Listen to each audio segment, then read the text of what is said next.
Your health is the most important thing you can invest in. Good morning, everyone. This is Dr. Brandon Cochran from Interactive Health Clinic, bringing you your proactive health tip. And really want to talk about proactive medicine today as we see everything is kind of opening up, right? States are returning, people are returning to their job, yet we don't really have a decline in the death rates. And I know some people are arguing and saying, well, the death rates aren't that bad. Please look back at some of the old videos. Please look at some of the statistics and compare each year and the spikes that we're seeing. And you'll see that this is different than what we saw before. And the reason I want to keep bringing you this information is your health and being proactive with your health and getting control of some of those pre-existing conditions that you may have is absolutely a necessity right now, especially how everybody's starting to move back. We're starting to try to get things moving again. We're not seeing a decline in cases. We're not seeing a decline in the death rate. It is really, really important that if you haven't yet, you really take charge of your health so that you can make it through this thing either alive or without long-term side effects. So let's dive into some topics today. So one of the things I want to talk about, it's been circulating around a while ago. We mentioned in a past video the funding the US did for research on viruses, and specifically there was research on gain of function, and it was pertaining to this specific virus that is circulating around right now. And gain of function means that you make the thing more virulent because you want to learn something about it. Imagine Jurassic Park and literally what happened in those experiments where we wanted to make something, but really, should we do something? So the thing that's coming out, and some people looked at this before and kind of said, no, this is impossible. We're starting to get more evidence that yes, indeed, this virus was manipulated with synthetic pieces were placed into this thing to make it a little more vicious and have higher pathogenesis. So I'm going to share an article with you from Nature, and basically it's suggesting that there's no mutation in this, but somebody stuck in a fragment of multiple items that usually we would see actually from a influenza or flu-like virus into this thing, and that's part of the reason it makes it so pathogenic or so virulent that we're currently seeing. And that's really troublesome to see that. And that was actually published in Nature, which is pretty has some pretty respectable publications in them as well. Another thing that came out today, now it hasn't been peer reviewed, but definitely a theory that's coming out that we're looking at is that we need to test further is back to this whole mutation thing. Remember, I talked about different strains. Well, what we now know and what we're looking at and seeing more is this thing mutates faster than what we thought before, possibly. And the virulence and the mutation is what I was talking about before. It was found highly in Europe, and we see it also in the US, especially along that East Coast, and it's gaining traction in the rest of the US. And specifically, there's a different mutation where there's something called the D614, which is the original, more mild strain, and then it mutated to become more virulent, basically, and a higher transmission rate. So easy to pass between person to person. And that is the G614. And if you look at this graphical that I'll share in this video, you'll see that we had the orange line first, and then after that it changed to this other mutation where you had more um, the blue line, which the blue graph, which was later, and you see that in the worldwide one too, where it was initially more started with the orange and then it kind of blossomed into the orange and predominantly the blue species. And the blue is kind of weekly running cases and counts for this. So that's particularly troublesome in two ways. One, we have something that mutated and is becoming more contagious, more virulent. Um, and that also makes it very, very difficult if you're putting all your banks or all your eggs in a vaccine, because now you have something that mutates a lot faster than what you thought before. Now, the thing we don't know yet, and we haven't seen it yet, is there any mutation towards higher death rates versus lower death rates? And most of the time, a virus prefers to not kill the host because then it survives on longer. We see that with things like HIV and chickenpox that stays with you, or Epstein-Barr. They live with you for most of your life, and they can cause other damaging effects. So we haven't seen that yet. We don't know that yet with this specific virus. However, this thing really does run amok, and it seems to last a long time. And there's one particular article that's looking at some, not all people, but some people that have had rolling waves of fatigue, fever, and just feeling of unwell, shortness of breath. Some people needing to go to the ER several times after their initial problem. And some of these people, it's like 50 days they're still going on with symptoms. Some people have long-term side effects of numbness or psychosis, brain inflammation, specifically from this. And some of them have tested positive for a fairly long time, or reactivatedly tested positive. And so that's a concern. How much is this, once this thing sets in and gets into your body, if your terrain is not optimized, then it makes it easier for this thing to kind of take control and cause a muck in your body. So you may make it through this. However, you may have some ongoing long-term side effects that now you have to live with after that, is the one concern that is growing with this.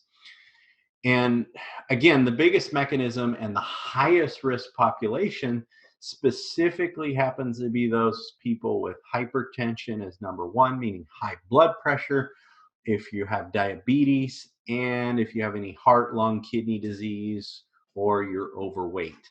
Those typically are the highest risk factors. Now, one of the theories was because they typically have a little more ACE2 upregulation, so it increases the virus's ability to infect that person. So they get a higher viral load also when they are exposed, they get more entry of that virus. Now, another thing that came out, and I want to show with this article specifically from Medical Express, they basically looked at one thing that is a common factor between all of these people and why they may be infected and also feeling the effects a lot more than, say, another person. And specifically, that looked at an enzyme called plasminogen, which is an inactive blood substance, which then can convert into and generate plasmin. And plasmin usually removes blood clots. And they noticed that, well, they had higher normal levels of both of these.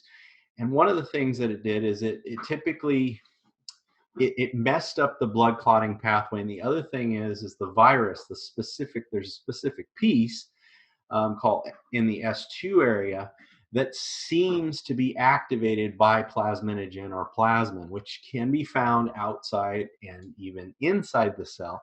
And it's at higher levels in people with these pre-existing conditions. So that's an interesting theory as well. So another knock on you, if you have high blood pressure, diabetes, or you're overweight, you really, really want to take care of those, because looking at this thing going forward, we're going to be dealing with this probably for a while, for a couple years. And if you're in one of those categories, you really, really, really, really have a higher risk factor of having something very bad coming for you. So if you haven't yet, you really need to find a proactive doctor to start working with to make that change now. Again, your health is absolutely critical to you, and this time, especially critical. Now, let's talk about some natural agents. I'm going to backtrack to some of my first videos. One specific agent I really want to hit more because it keeps standing out and it keeps kind of gaining traction is melatonin. And I want to show you a few articles specifically now that we have an understanding of more to this disease than just acute respiratory distress, like I first talked about, and how melatonin can work as a to calm inflammasomes. Well, melatonin does a lot more than that too. Melatonin has actually been studied as a very potent antioxidant in preventing endothelial damage. Remember, I talked about in my earlier videos that specifically this virus attacks your endothelial tissue. So the sicker your endothelial tissue is, the worse you are. Well, melatonin prevents endothelial tissue basically destruction or death. It also seems to inhibit those inflammasomes, which are associated with endothelium or these other white blood cells, which can cause damage and cause increased blood pressure in specific people. And one article here is looking at how melatonin could be used in people with something called pulmonary arterial hypertension. That means you have a higher blood pressure in the pulmonary system, which is part of your lungs, your lung system, right? And your heart. And so that was very interesting to say, hey, we have a mechanism that could protect people from this vessel disease by using melatonin for that. And then another article goes on to also look at melatonin. And these are recent articles, guys. These are like from 2016 until current, like 2020. Another one until 2019 looks at melatonin protecting the heart and the endothelium against people who are consuming high fructose corn syrup, inducing cardiovascular toxicity. All right, so in an earlier video, I talked about the more sugar you consume, the easier it is for this virus to enter your system and run amok. Well, one of the worst sugars you can consume is called high fructose corn syrup. It's absolute garbage if you put it in your system. When you consume this stuff, it absolutely messes your blood system up and your blood vessels up, right? Where do we see this? Well, a lot of processed foods have it. So everybody's running to, the McDonald's, Burger Kings, all that crap right now instead of eating natural foods. You're getting a lot of that as what right now. Any Coca-Cola products, Pepsi products, sodas, artificial juices, they all can have this in them as well. And again, anytime you consume that stuff, it just inflames the blood vessels and also inflames your liver pathways. Well, this specific article looked at, hey, well, okay, these people are going to consume crappy foods. What else can we do? Well, in our medicine, we say stop the insult, right? Stop banging the hammer against your broken finger, right? Let it heal. Melatonin actually protected those individuals from that nasty hammer that was damaging those blood vessels. That's really, really, really cool. All right. Another one, looking at daily melatonin protecting, again, endothelial cells. These are the cells that line your blood vessels and how they work as you age and as more oxidative stress is coming upon you, whether it be pollutants, bad foods, stresses, and your toxic environment. It also, if you get poor blood flow to an area, which we know when a person has a cytokine storm or gets this virus, it tends to cause clotting, and then it causes something called ischemia or lack of oxygen to the tissues. Melatonin can help restore that blood flow to those critical areas, is what they're talking about here. And that was a 2018 study. So classically, we've been using it for people with, post-stroke recovery. We use it with Alzheimer's. We use it with Parkinson's. We use it with heart attack patients. Anything where we have oxidation issues or we need a strong antioxidant, we use melatonin, right? And we can use it clinically. Now, ideally, you produce it at night. Remember, we talked about those blue light blocking glasses and no light in your room. But sometimes if we're using natural agents, we often have to dose much higher. So in this specific study, they were doing something called 20 milligrams per kilogram of body weight dosing. So most of these studies where we're starting to get into pathology, we have to use some whopping dosages. This isn't I'm going to take 1 or 2 or 3 milligrams of melatonin so I have a peaceful rest at night type of sleep. This is bolus dosages. And most things that we know when I treat patients with natural means is you have to like bathe the person in them to get clinical results. Most of my patients who before they come in, they're kind of dabbling or they're buying these products that you look at and there's like, geez, there's barely anything. You might as well piss in a lake, right? Because it's really not going to change anything. And unfortunately, a lot of the supplements are like that, and that's why you work like with an expert like myself, so that we can do therapeutic dosages that are actually going to have some results. Now, final trial. And this is actually ahead of print. This is supposed to be released in June 2020. This is a review. And this review specifically is summarizing the likely benefits of specifically melatonin in the use of COVID-19 pathogenesis. And they talk about everything I just mentioned: inflammation, oxidative damage, improving your immune response so it's regulated and not over inflamed, and restoring oxygenation to tissues. It just goes over everything that has been done in the past research. Now, it is a review. We have not seen this done in double-blind randomized controlled trial. But what I'm telling you, if you're going to use this stuff therapeutic, if you get it, we got to use some pretty whopping dosages. We're talking 400 milligrams, and we're talking maybe even 200 milligrams during the day. Now, that's a lot compared to what you guys are used to, where it's like, 1 to 3 milligrams before bedtime.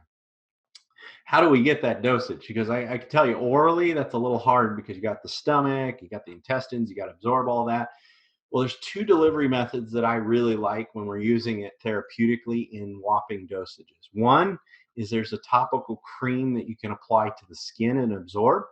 And number 2 is there is actually, for like the evenings, you can use a rectal suppository that has a very, very high dosages, and it gets right into the blood circulation into the liver pretty rapidly. So if we're getting something like a cytokine storm or something more serious, literally this should be something on our treatment radar for people in the hospitals to consider very strongly when they are entering those phases where, oh gosh, I got this infection and I need to do everything I can to protect myself. I would absolutely put high dose melatonin on your radar. All right, guys, hope you like this video. Please hit the share button. If you haven't, hit the like button. If you have any comments or any questions, please do comment in the comment section. If you have any topics you want me to go over, I'm happy to go over that more. Please just write that down. All right, guys, we'll talk to you later. This is another really good incentive to invest in your health. Investing in your health is the best thing you could ever invest in.